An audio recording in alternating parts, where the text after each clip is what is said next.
Badara Gadiaga ci ay jàngoo quoi jàngoo amoo xam-xam amoo diplôme ça c'est faux ça loolu c'est pas vrai jàngoo amoo xam-xam loolu c'est pas vrai jàngoo mun nga am xam-xam leneen dina la jàngal du école kese mooy jàngalaate c'est pas vrai Badara amul diplôme amul xam-xam kooku c'est des conneries benn dirigeant waru leen toog di leen gëmloo yéen ñaata ñoo jàngul Sénégal kon amuñu xam-xam ñaata ñoo jàngul c'est insulter l'intelligence des Sénégalais des millions de Sénégalais yu jàngul Sénégal y a benn majorité écrasante bu jàngul mais ñooñu dañ leen di jël def nañ jànguñu amuñu xam-xam ay dof lañ quoi c'est insulter l'intelligence de ñi jàngul des millions de Sénégalais sans diplôme yoo xam ni ñi ngi yor économie réew ñi ngi liggéey ñi ngi daan seen doole te li nga leen loolu noonu nga fekk leen ba leen ci fekkee ñu jàngal la ko ba leen ci fekkee ñu jàngal la ko population bu mel ni Sénégal boo ñëwee di wax ni kii jàngul amul xam-xam loolu c'est insulter presque la majeure partie des Sénégalais yi nga xam ni jànguñu mais am nañ xam-xam boo ko weddee demal di foncer fekk fa ñoo xam ni wallaay bi amuñu diplôme mun nañ la jàngal àdduna boo demee ci ki nga xam ni mooy transporter ceeb Sénégal nga dem dina la jàngal àdduna dina la jàngal lu bëri loo xam ne loo ci dugg mun na la wax ni lii nii nga leen ciy duggee nii lañ ciy duggee nii lañ ciy duggee donc nit mënul nekk un dirigeant nekk benn leader Sénégal am loo représenté di insulter l'intelligence des Sénégalais comme quoi que jàngu leen amu leen xam-xam loolu ku ne mun na ko def mun nga bàyyi mbedd mi nag gars yi nekk ci mbedd mi di ko def ñooñu tekkiwuñ dara ne kii jàngul amul xam-xam mais yow en tant que nit boo xam ne am na lu nga représenté ci réew mi war nga mun a gëm loolu nit mun na jàng leneen te du ci am xam-xam te du am diplôme nit am na xam-xam am connaissance te amul diplôme loolu am na loolu ay complexe diplôme la ay diplôme yoo xam ne nga complexe diplôme c'est l'ennemi de la connaissance diplôme la nga jàng noonu nga am diplôme mais jàngoo science su adduna bi yëpp jàngoo ko kon la nga jàng noonu rek nga am diplôme ñaata lañ fi jël amuñu benn diplôme ci liñ leen jox ñaata kooku c'est insulté même ñi nga xam ni dañ leen a jox fal leen fii Diomaye fal na junni doomu aadama yoo xam ne amuñu benn diplôme ci loolu ñu leen jox xamuñu dara mosuñu ci xam dara. ma jëlee benn exemple Birame Souleye fiscalité la jàng xamul dara ci pétrole musu ko def ci àddunaam musu koo gis bu xamee pétrole lampe pétrole la xam bu xamee gaz bitan gaz bi la xam bu ñuy pour ataaya mais moom lañ jox ministère de l'énergie des mines xamu ci dara jàng ko mais moom lañ ko jox donc kon tey jii Birame Souleye bu demee ci ministère boobu dañuy war a wax Birame Souleye yoo xamoo dara xamoo pétrole xamoo gaz jógal fii waruñoo mën a diriger jàngoo ko demal ci fiscalité bi benn exemple rek laa leen di jox ñaata nit lañ fi fal ci liñ leen fal noonu xamuñu ci tous rien nada et pourtant mun nañ cee am ay résultats Birame Souleye mun na cee am ay résultats yu rëy yu màgg yu bett ñëpp donc di xas nit ci ay diplôme moom vraiment ci réew mu mel ni Sénégal c'est manquer de respect à la connaissance parce que diplôme ak connaissance sorante nañ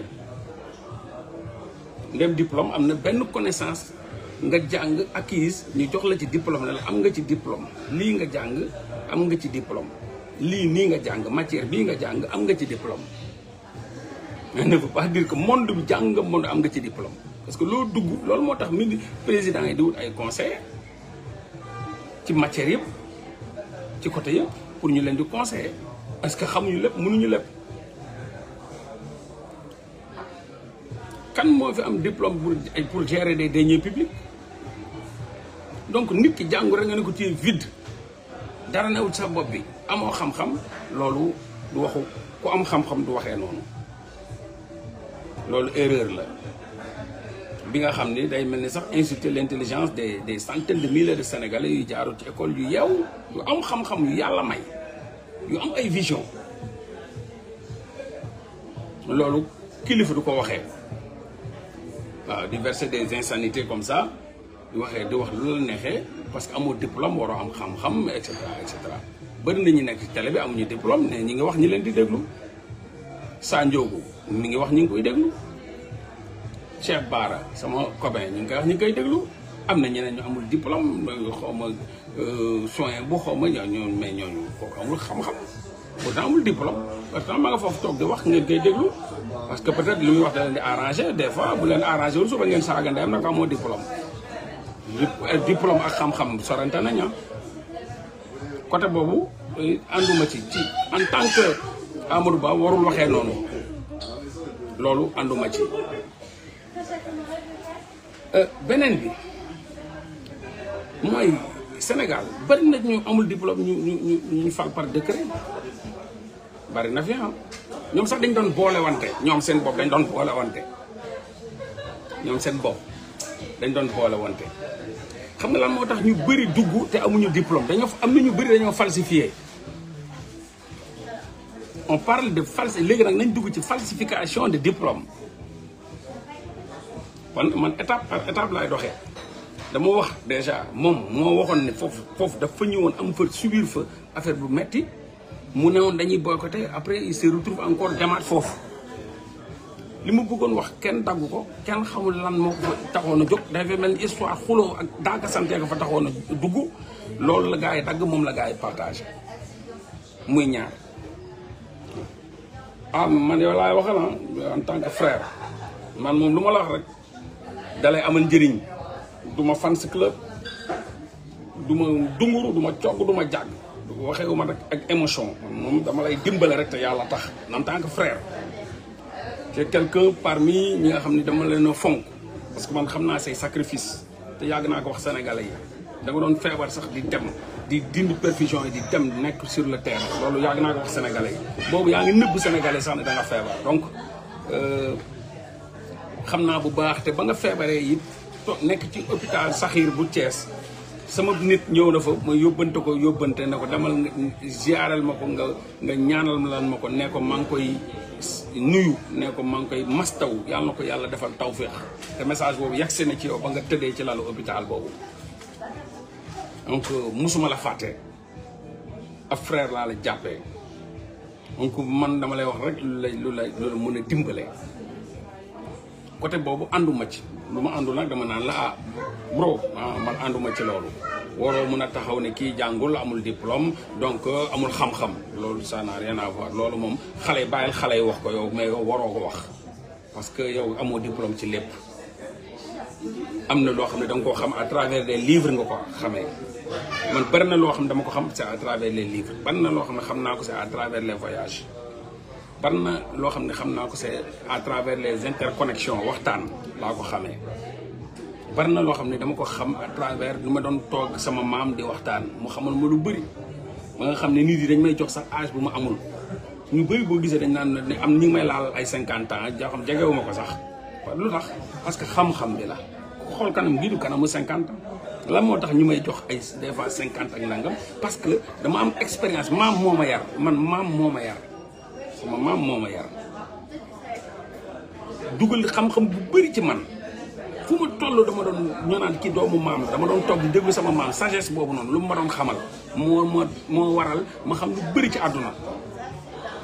wolof bu bëri ma xam ko proverbe yu bëri ma xam ko métaphore yu bëri ma xam ko parce que maam moo ma yar moo tax mu muus ci samay kanamu nawle ba ñoom dañ may jàppee mag te maguma leen loolu moo koy def loolu moom mooy sagesse su mag boobu maam boobu laa jël di ko waxee ñoom ñu jàpp ni sax kii mag la kii nan la mun a xamee lii nan la mun a nangamee nangam moo tax souvent da ngay gis ñu may taxé ne non kii mag la am na 50 jegewu ma 50 donc être instruit et avoir des diplômes bokkuñu mun nga am ay diplôme nekk dof ci àdduna xam ngeen ci dara am ngeen ci ay exemple mun nga nekk dof te doo am diplôme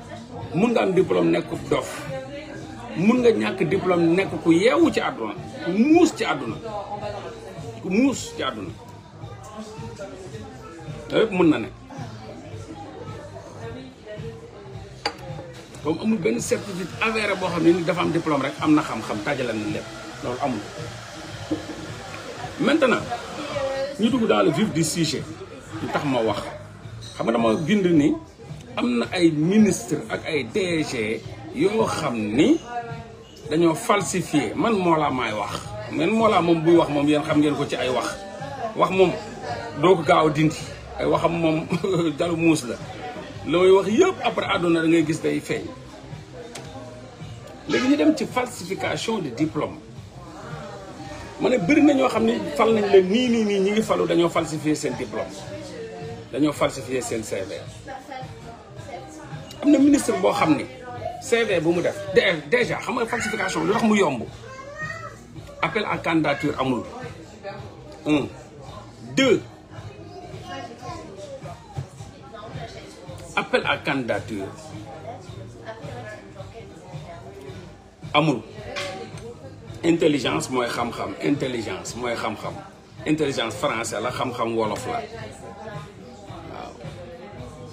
ñi ëpp xam-xam Sénégal ñi génn ñu ci am ay diplôme Serigne Touba ay Alaaji Malick ak ay Baye Niass ak ay ñi ëpp alal ci Sénégal gi amuñu diplôme yooyu gars yi di wax muy ay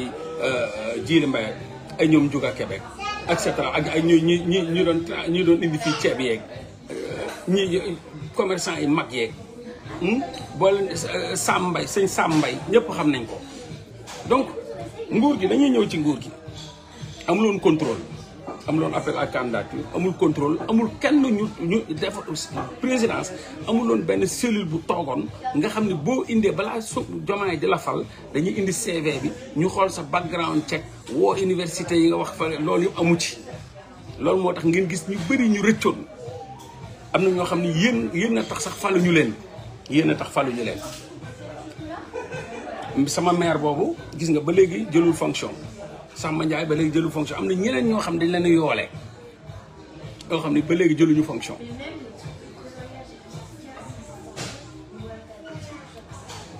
waaw dafa lépp wax naa ko dama ne Serigne Touba dafa jàng génnul ci ay école yu koy jox diplôme wax ji day leer naññ olof laay làkk. aw bu ma kenn tardeloo ci ay détails li may wax dafay leer wolof laa dama ne Serigne Touba teewul diplôme di ko wax ni université bi moo ma jox diplôme te boo ko dugaloon ci université mu jàngal leen kon jàng na. ma ne nit dina jàng ci livre nit dina jàng ci école nit dina jàng ci expérience nit dina jàng ci nit ak nit dina jàng kon bul ne nit ki amul xam-xam parce que jàngul. nit dina jàng ci terrain nit dina jàng nangam ak nangam donc jàng bëri na du école lañ koy génnee di rek dañ ko war a joxe diplôme loolu leer na. kon foofu Amadou Ba ni mu waxee ne kii amoo lii rek da nga falsifié amoo xam-xam ça n'a rien à voir ak xam-xam mun na ko nee nag amoo BFM da nga ko falsifié ñëpp nangu ne amul BFM ok da nga ko falsifié mais noppil amoo xam-xam bul wax loolu moom du xam-xam du xam-xam nit mun na am diplôme bañ a am sax compétence nit mun na am diplôme bañ a am compétence.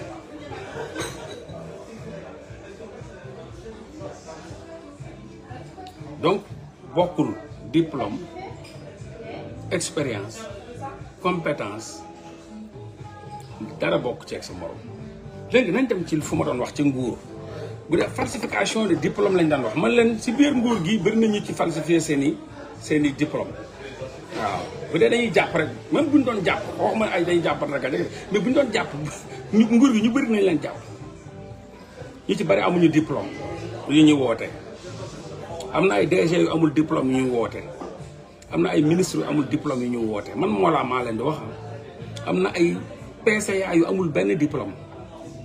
mi ngi ci Sénégal gii fees fi dell jarul sax ngeen di sori rek mu ngi rek voilà. léegi nag xam nga lan moo tax gaa yooyu yëpp rëcc parce que amul benn contrôle amuloon benn commission buy saytu. CV yi benn commission buy saytu balaa ñu laa fal ñu def background check loolu amu ci woon dañ leen di fal base bokk nga Pastef wala xeexal nga Pastef ñu woo la ne la wëy yow man gis naa ni ñu wootee parce que man toog naa ñuy woo ay nit te dégg naa tam ñuy woo ay nit dañ lay woo proposé la waaw yow ban nga bëgg a kii nangam nangam am na koo xam ne ñaar la joxe woon ñaar yu bokkul bii wala bii ñu ne ko yónnee CV mu yónnee CV fàtte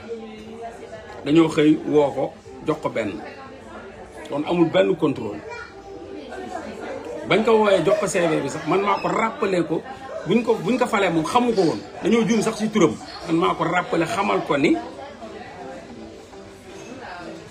dip yow la ñuy fal mu ne ma non du man de man dañoo juum ci sama tur ma ne ko mën nañ juum sa tur mais yow la ñu fal nañ ko donc dañuy woote amuloon benn commission amuloon buy contrôler CV yi di woote ci université yi di xool yooyu ñu ci bëri dañoo chargé seen CV yi am na ñoo xam ne jaaruñu ci benn université am na ministre bu amul bac mi ngi fii mi ngi dirigé ni ministre bu amul bac yéen na ngi dégg am na ministre bu jigéen bu amul bac mi ngi foofu toog di dirigé te pourtant mun na gën a joxe résultat ministre yi am bac xasuma ko ci bac de comme ñi xasaate ay kii amul bac ak yooyu waxi dof yooyu tubaab bi da leen a phagocyté dugg seen bopp yi am lu mu ca def ba nga xam dañoo yaakaar ni il faut nga am bac pour am xam-xam ma ne la am na ministre bu jigéen bu amul bac mu ngi foofu ci biir gouvernement bi mais xëy na moo ëpp résultat sax ñi am bac ngeen xamee ko noonu am na ministre boo xam ne dafa falsifié ay diplôme am ba waa Pastef ñoo ñëw boole ma ak moom ne ma kii li mu wax ci CV bi c'est faux dafa falsifié amul lii amul lii amul lii indil ma vrai CV bi ne fii la jàngee fii la génnee fii la génnee fii la génnee ne ma defal ko live ma ne ko non du ma ko defal live te li ma lay wax nii ay leaderu Pastef ay bossu Pastef yàlla seede na loolu man may wax te yàlla tax woo nañ ma ne ma livealal kii day fen dafa dóor gaa yi pour doon ministre bu dee Pastef xeexulu ko bokkul Pastef à la dernière minute la ñëw fa la dugg lii ak lii amul lu muy wax yëpp amu ci tuus il faut nga liveal ko jox ma lépp man leen ah duma ko liveal ma ne ko duma ko liveal ba nii livealuma ko insister nañ pour ma liveal ko parce que ñu ne li mu am mérité wu ko li ñu ko jox ministère bu ñu ko jox mérité wu ko parce que ñoom waa leader Pastef yooyu noonu génnoon wax ma ko ne ma liveal ko def na lii def na lii def na lii profité ci occasion bi nga wax ci moom parce que amul dafa fen ci CV bi mais fen ci CV yomb na ci nguuru Sonko ak Diomaye parce que amul benn contrôle jëluñu seen téléphone woo benn université pour vérifier amul benn commission de vérification ci ñu am diplôme ñu am ak ñu falsifier seen CV donc loolu moom bu leen ko indee fii dëkk bi tàkk dëkk bi day tàkk de boo leen ko indee fii dëkk bi tàkk Sénégal dañoo aay ci falsification de CV loolu kenn dindiwu ko du tey lay dindi biir gouvernement bi bëri na ay ministres yu falsifier seen diplôme bëri na ay DG yu falsifier seen diplôme mi ngi fii comme amuloon benn contrôle nag ils en ont profité pour dugal seen CV nu mu leen neexee amul kenn kuy woote contrôler ne kii am na lii wala amul lii donc ku ci nekk rek CV ba nga indi moom lañ la kiyee amul appel à candidature bu ñu waxoon amul background check amul xool université ba xam am nañ li ñuy wax dara amu fa da ngay indi sa CV teg ñu xool parce que kii woon xeexal nga Pastef wala def nga nangam ñu jël la dugal la loolu kese moo am moo nekk fii ñu ci bari amuñu diplôme boobu ñu ci bari waaw ñu ci bari boo leen ko weddee bëgguma sori quoi sawar la mos naa wax ci benn CV expliqué de kii amul CV bi nangam expliqué yaa eu du laxisme ay booy yu xarañ woo université yooyu vérifié gars yi xamal leen ni ñoom xamuñu étudiant bii kooku nga xam ni kilifa la ci réew mi ñu ne ñooñu wax ni ñu woote foofu numéro ñu ne xamuñu étudiant bii te kooku nee na moom am na fa lii am na fa laa donc pour wan leen ne rek xëy na Badara Gadiaga moo amul ndey man du ma défendre kenn mais nag bu dee CV ngeen di wax ñu bari ci nguur gi amuñu CV bu baax donc vérifié wuñ ko léegi ay booy yu xarañ nag ci net bi dem nañ woote ci université vérifié ñu ne leen ñoom xamuñu étudiant bu mel ni musul inscrit ci seen université ñu ñëw joxaat ma preuve man leen non bàyyi la mu sedd Sénégal yëpp xam nañ ni bëri nañ ñu nekk fii ay ministre ak ay DG yoo xam dañoo falsifié seen diplôme du jeex du xaaj du jeex du xaaj nag du jeex du xaaj ñu ngi fii ba ci DG SAPCO